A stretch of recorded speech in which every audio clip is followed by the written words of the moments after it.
पहाड़ों से घिरा हुआ गौरवपुर गांव बहुत ही शांत और खूबसूरत था। यहाँ के लोग मिलजुल के रहना पसंद करते थे।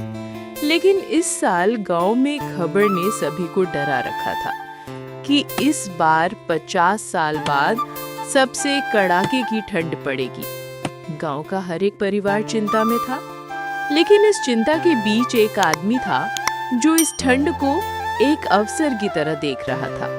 रामकिशोर अपनी पत्नी गीता और 10 साल की बेटी रिया के साथ रहता था। खेती बाड़ी ठीक ठाक चलती थी, पर पैसे की तंगी हमेशा बनी रहती थी।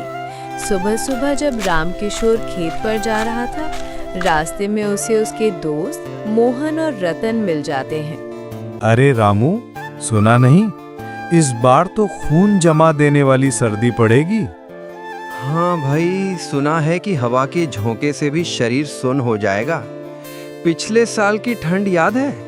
इस साल उससे भी ज्यादा। अरे रहने दो यार, हर साल एक ही कहानी, ठंड आएगी ठंड आएगी। ऐसा क्या नया हो जाएगा? भाई, चिंता हमें अपने परिवार की है। कंबल खरीदने लायक पैसे भी नहीं बचे। पिछले साल तो जान ही निकल गई थी। हाँ यार, इस बार तो और भी मुश्किल होगी। लेकिन रामकिशोर को दोस्तों की बातें सुनकर एक लोभ भरा विचार आता है। खेत की ओर चलते हुए वो मन में सोचता है, अगर इस बार इतनी ठंड पड़ेगी तो लोग आग जलाने के लिए लकड़ियों के लिए तरस जाएंगे। क्यों ना मैं अभी से जंगल से सूखी लकड़ियां काटकर जमा कर लूं। जब जमाने वाली ठंड आएगी तब तो लकड़ियों की कीमत मैं ही तय करूंगा। ये सोचकर उसके चेहरे पर चालाकी भरी मुस्कान आ जाती है। रात को घर पहुंचकर वो गीता से कहता है, गीता, मैं कल से जंगल जाकर ढेर सारी लकड़ियां काटूंगा। जब ठंड गिरेगी तो हम महंगी कीमत पर बेचेंगे, खूब पैसा आएगा। पर रामू, लोगों को ठंड लगेगी। अगर तुम ज्यादा दाम लोगे तो लोग कैसे खरीदेंगे? अरे तुम बस अपना काम करो। दयालु बनकर मैं कोई करोड़पति नहीं बन जाऊंगा। ये पैसे कमाने का मौका है, इसे छोड़ूंगा नहीं। गीता मन ही मन डर जाती है, लेकिन चुप रहती है। अगले कुछ दिनों तक रामकिशोर रोज जंगल जाकर सूखी लकड़ियां काटता है। इतनी लकड़ियां जमा हो जाती हैं कि घर के पीछे पूरा मैदान भर जाता है। ठंड अचानक ही तेज हो जाती है। हवा इतनी सर्द की लगता था जैसे चाकू चुभ रहे हो। गांव के लोग कांप कर परेशान थे। इसी ठंड में रामकिशोर अपने घर के बाहर एक बड़ा सा बोर्ड लगा देता है, सूखी लकड़ी 80 रुपए किलो। गांव वाले चौंक जाते हैं। अरे रामू, इतना महंगा? जंगल से मुफ्त की लकड़ियां काटकर इतना पैसा लेगा? रामू भाई, ये तो सरासर लूट है। 80 रुपए बहुत ज्यादा है। पर ठंड इतनी तेज थी कि मजबूरी में सब रामकिशोर से ही लकड़ियां खरीदते हैं। रामकिशोर के अंदर घमंड भर जाता है। देखो कैसे सब मेरे आगे झुक रहे हैं। बोल रहे थे 80 रुपया बहुत ज्यादा है।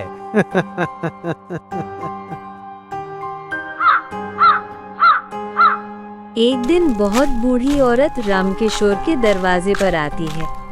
बेटा, 2 रात से आग नहीं जलाई, हाथ पांव सुन्न हो रहे हैं। थोड़ा सा लकड़ी दे दो, मेरे पास पैसे नहीं है। अरे माँ जी, ये कोई धर्मशाला है? पैसा नहीं है तो लकड़ी नहीं मिलेगी। चलो हटो यहाँ से, भीड़ मत करो। महिला कांपती हुई वहां से चली जाती है। गीता ये सब देखती है, उसकी आंखें भर आती हैं। रामू, तुम बहुत गलत कर रहे हो। थोड़ी सी तुम मदद कर दो किसी की। दिमाग मत लगाओ तुम, मुझे बस पैसों से मतलब है। तुम बस वही काम करो जो मैं कहता हूँ। अब रामकिशोर कीमत बढ़ाकर 120 रुपए किलो कर देता है। गांव वाले गुस्से में थे, पर कुछ कर नहीं सकते थे। उधर उसकी बेटी रिया बहुत ठंड से कांपती थी। पापा, कल रात बहुत ठंड थी, मेरे पैरों में दर्द हो रहा है। क्या आप हमारे लिए थोड़ी सी लकड़ी जला सकते हैं? अरे बेटा, लकड़ी बेची जाती है, जलाई नहीं। रिया चुप हो जाती है। एक रात गांव में ऐसा तूफान और बर्फीली हवा चलती है कि पूरा गांव डर जाता है। आसमान में काले बादल, ओलों की बारिश, ठंड इतनी कि बाहर निकलना असंभव। गीता भगवान से प्रार्थना करती है, हे प्रभु, हमें बचा लो और रामू की बुद्धि भी खोल दो। अपनी कृपा बनाए रखो प्रभु। पर रामकिशोर खुश था कि ठंड जितनी पड़ेगी उसकी कमाई उतनी बढ़ेगी। रात के करीब 12 बजे अचानक रिया की चीख सुनाई देती है। माँ, बहुत ठंड लग रही है, सांस नहीं ले पा रही हूँ। रिया को ज्यादा ठंड लगने से बेहोश होने लगती है। गीता घबरा जाती है। रामू, जल्दी से लकड़ी लाओ और उसे जलाओ। क्या लकड़ियां जला दूं? पागल हो गई हो क्या? ये लकड़ियां बेचने के लिए हैं, जलाने के लिए नहीं। रिया मर जाएगी, लकड़ी जला दो रामू। लेकिन रामकिशोर लकड़ी बेचकर पैसे कमाने के लिए लकड़ी नहीं जलाता है। कुछ मिनट बाद रिया की हालत और बिगड़ जाती है। बर्फीली ठंड ने उसके शरीर को जमा दिया था। गीता चीख चीख कर रोती है, हे भगवान, मेरी बच्ची। ठंड के कारण रिया की मौत हो जाती है। सुबह गांव वाले रिया की मौत की खबर सुनकर इकट्ठा होते हैं।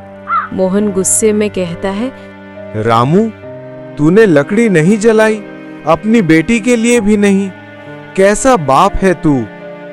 गांव वाले रोते हुए कहते, रामू, ईश्वर हर बात का बदला देता है। तूने ठंड में लोगों का शोषण किया, आज उसी ठंड ने तुझसे सबसे कीमती चीज छीन ली। रामकिशोर वहीं जमीन पर बैठकर रो रहा था। मैंने लालच के कारण अपनी बच्ची खो दी। मेरी गलती है, सब मेरी गलती। उसका पूरा लकड़ी का भंडार गांव वाले गरीब परिवारों में बांट देते हैं। रामकिशोर बिना कुछ बोले बस दूर खड़ा रोता रह जाता है। लालच हमेशा विपत्ति लाता है। समय पर दया, मदद और इंसानियत दिखाना ही सबसे बड़ा धन है। प्रकृति हर गलत काम का हिसाब देती है, कभी देर से पर देती जरूर है।